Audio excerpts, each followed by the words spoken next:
القارئ الشيخ بدر التركي بتلاوته المباركة لسورة الأنفال.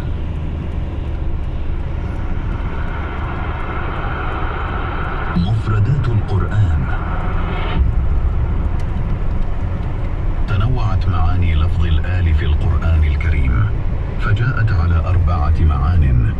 الأول بمعنى الأسرة وأهل البيت الواحد، ومن ذلك قوله تعالى: وكذلك يجتبيك ربك ويعلمك من تأويل الأحاديث ويتم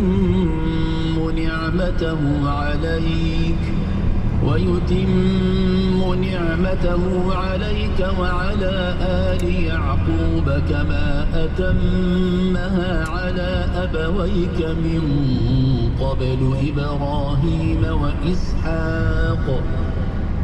الثاني بمعنى الأتباع المؤمنين، ومن ذلك قوله تعالى: فما كان جواب قومه إلا أن قالوا أخرجوا آل لوط من قريتكم.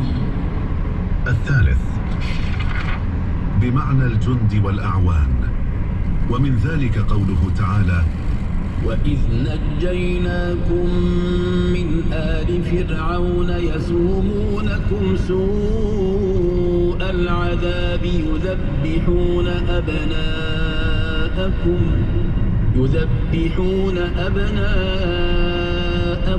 ويستحيون نساءكم.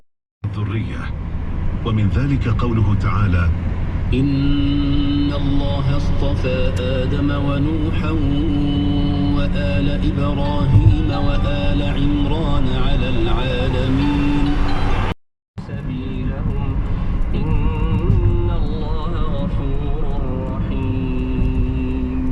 وإن أحد من المشركين استجارك فأجره حتى يسمع كلام الله ثم أبلغه مأمنه، ذلك بأنهم قوم لا يعلمون. كيف يكون للمشركين عهد عند الله وعند رسوله إلا الذين